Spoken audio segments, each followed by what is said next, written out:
इस सृष्टि के निर्माण की मैं किन शब्दों में तारीफ करूं। पंच तत्वों में बसा है वो परमेश्वर, मैं हर कण कण में उसे महसूस करूं। जल थल में वो, अग्नि वायु तेज में वो, ये बिखरी काली घटाए इन सावले बादलों में भी वो ही समाया है छम छम बरसती बूंदों में, वही तो है शामिल धरती की इस हरियाली में। माटी के गोद में खिलता अंकुर भी वो है, बहती हवा शोर है कहती, सदृश और अदृश्य भी वो है। काल चक्र को गति देता इंसान की चहल पहल वो है, बिखरता सुख कहीं पर पाप का हिसाब किताब भी लेता वो है। वही है आदि, वही अनंत है जगत परमेश्वर। सत्यम शिवम सुंदरम, बोलो जय जय शिव शंकर। इतिहास के पन्नों में दबे दबे जाने कितने इतिहास रहे, मैं बयां करूं कुछ किस्से सनातन के, यही मेरा अहोभाग्य रहे। सनातन धर्म से जुड़े सभी भक्तों का भगवान शिव से गहरा नाता है। भगवान शिव को स्वयंभू कहा जाता है, इसलिए उनका जन्म मानव शरीर से जोड़ा नहीं जाता। भगवान शिव का अस्तित्व सृष्टि के निर्माण के पहले था और सृष्टि के विनाश के बाद भी रहेगा। कहा जाता है शिवलिंग ब्रह्मांड की रचना और स्थिरता को दर्शाता है। आज हम भगवान राम से जुड़े शिवलिंग का इतिहास आपको सुनाते हैं, जो रामलिंग के नाम से जाना जाता है। यह शिवलिंग, जिसका मार्ग पुणे शहर, शिक्रापुर, मल्टन फाटा, अहमदाबाद फाटा, रामलिंग, शिरूर ऐसा है। पुणे शहर से इसका अंतर लगभग 80 किलोमीटर है। पाबड़ से लगभग 30 किलोमीटर यह गांव साप्ताहिक तीर्थ यात्रा के लिए प्रसिद्ध है।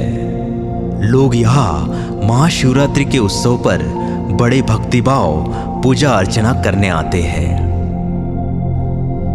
इस मंदिर का सौंदर्य भक्तों का मन मोह लेता है।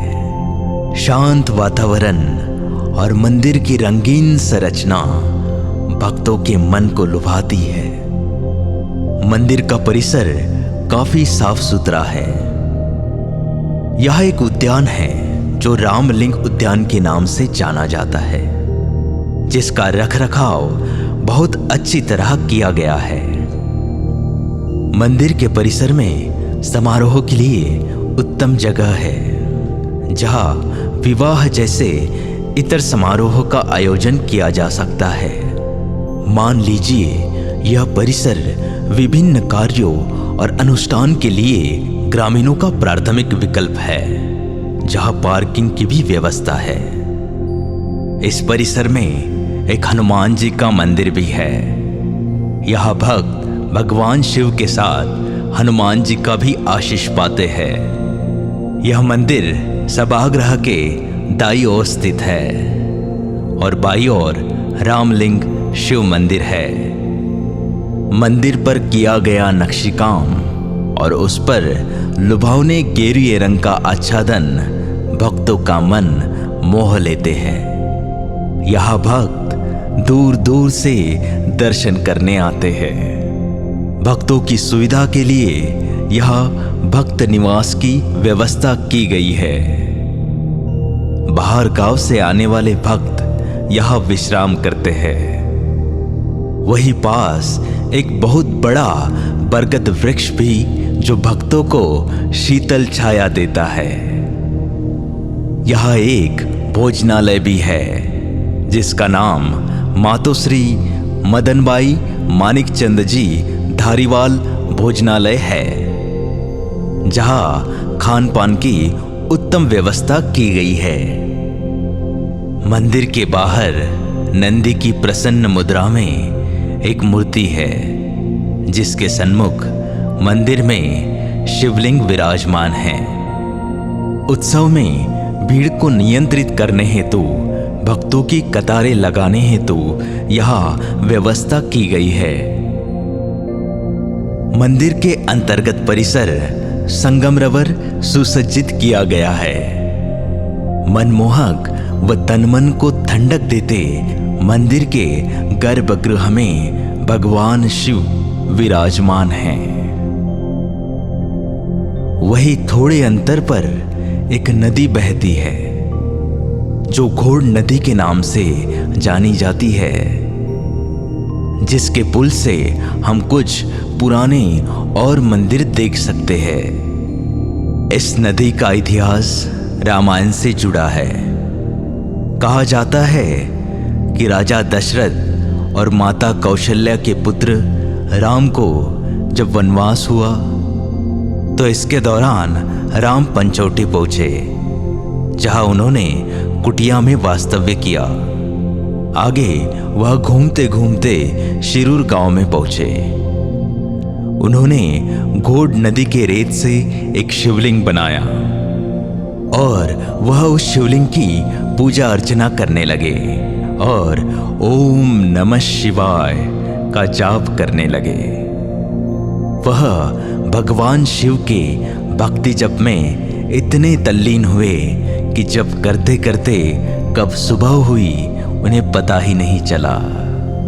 तब लक्ष्मण ने भगवान राम को भैया भैया कर आवाज लगाते हुए सुबह होने की जानकारी देकर उनके जप को विराम दिया। और तभी भगवान राम ने यह शिवलिंग ग्रामीणों के लिए पूजा अर्चना करने हेतु ऐसा ही रखा जाए, ऐसा आदेश दिया और भगवान राम आगे वनवास के लिए निकल पड़े। तब से शिरूर में स्थित इस शिवलिंग को रामलिंग के नाम से जाना जाता है। ग्रामीणों से इस मंदिर से जुड़ी अनेक लोक कथाओं का बोध होता है।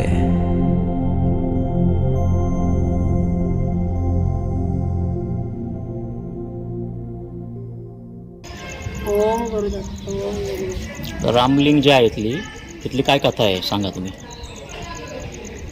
रामलिंग देवस्थान आहे ना हे दशरथ अयोध्येचे दशरथ राजा आणि कौशल्या माता यांचा मुलगा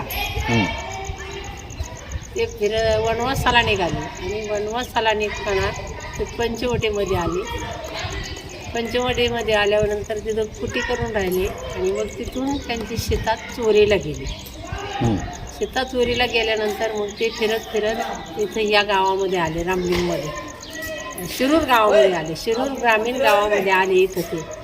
आणि मग इथं आल्यानंतर त्यांनी हे लिंग तयार केलं. घोड नदीची वाळू घेऊन ते लिंग तयार केलं आणि लिंग तयार करून त्यांनी त्याची पूजा सुरुवात केली.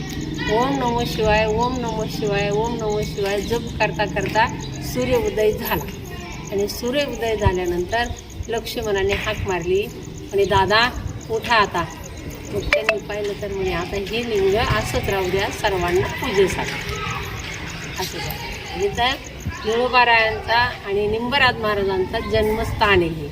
इथं त्या दोघांचा जन्म झाला. असं हे देवस्थान भारी आहे आणि ही जन्मभूमीसुद्धा पवित्र आहे. धन्यवाद. भगवान शिव का आशीष भक्तों पर सदैव बना रहे. धन्यवाद. अधिक माहितीसाठी चॅनलला सबस्क्राईब करा, शेअर करा आणि हो, बेल आयकॉनला प्रेस करायला विसरू नका. भेटूयात लवकरच. धन्यवाद.